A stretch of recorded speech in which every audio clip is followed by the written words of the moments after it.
বিতৰ্কিত মহিলা শিখা শৰ্মাৰ বিৰুদ্ধে মংগলদৈত এজাহাৰ দাখিল। মংগলদৈ কৰিম চকৰ নাম সলনিৰ মন্তব্য আগবঢ়োৱাৰ বাবে এজাহাৰ দাখিল কৰে মংগলদৈৰ প্ৰতিবাদী কণ্ঠ, বিশিষ্ট অধিবক্তা আৰু দৰং জিলা ৰাইজৰ দলৰ সাধাৰণ সম্পাদক প্ৰবীণ কুমাৰ ডেকাই। যোৱা 10 আগষ্ট তাৰিখে শিখা শৰ্মাই সামাজিক মাধ্যমত কৰিম চকৰ নাম সলনিৰ বিতৰ্কিত মন্তব্য আগবঢ়াই এতিয়া বিপদত। ইতিহাসৰ সম্যক জ্ঞান নথকা বিতৰ্কিত মহিলাগৰাকীৰ বিৰুদ্ধে যোৱা 19 আগষ্ট তাৰিখে মংগলদৈৰ যুৱ নেতাগৰাকীয়ে আইনী ব্যৱস্থা গ্ৰহণৰ বাবে মংগলদৈ থানাত এজাহাৰ দাখিল কৰে। প্ৰবীণ কুমাৰ ডেকাই দাখিল কৰা অভিযোগ অনুসৰি কৰিমচক অঞ্চলৰ ঐতিহাসিক আৰু সামাজিক পৰিচয়ৰ সৈতে ধৰ্মনিৰপেক্ষতাত আঘাত সানি ধৰ্মীয় উন্মাদনা বিয়পোৱাৰ চেষ্টা কৰা হৈছে বুলি জানিবলৈ দিয়ে। মংগলদৈৰ পৰা মিৰ শাহিল ইৰফানৰ ৰিপৰ্ট, AIN লাইভ। নমস্কাৰ, মোৰ নাম প্ৰবীণ কুমাৰ ডেকা আৰু মংগলদৈ নিবাসী। মই 4 নম্বৰ ৱাৰ্ড নম্বৰ, যেহেতু বিজেপিৰ মডেল ৱাৰ্ড বুলি কয়, মাত্ৰ তাৰে নিবাসী হয়।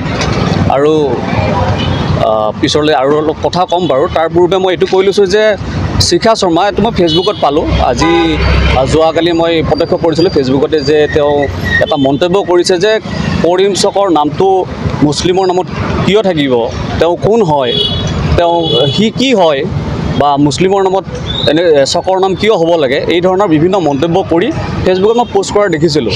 আৰু সেই পোষ্ট কৰা দেখা পাই মংগলদৈৰ এজন মই যুৱক হিচাপে, যিহেতু কৰিম চকৰ ইতিহাস আছে, ইয়াতে ৰমেশ গোচৰ হওক, নিতাই গোচৰ হওক, এনেকুৱা বিভিন্ন ধৰণৰ হোটেল বা বিভিন্ন জাতি ধৰ্ম নিৰ্বিশেষে চলি তেওঁলোকে ইয়াতে কাম কাজ কৰিছে, বেপাৰ বাণিজ্য কৰি। এই চকটোৰ ইতিহাস আছে আৰু বহুত পুৰণিৰ পৰা, আমাৰ দেউতা ককাহঁতৰ দিনৰ পৰা এই চকটোৰ আমি দেখিছোঁ।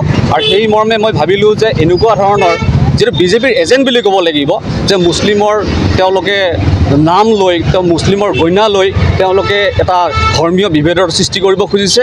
আৰু সেই সৃষ্টিটোক আমি মানি নলওঁ।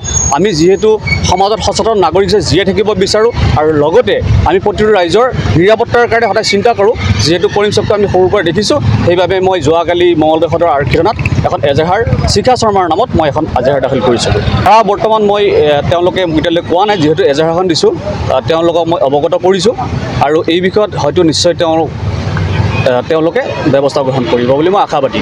আমাকতো সমগ্ৰ অসমবাসী ৰাইজক তেওঁলোকে ঠগাই আছে।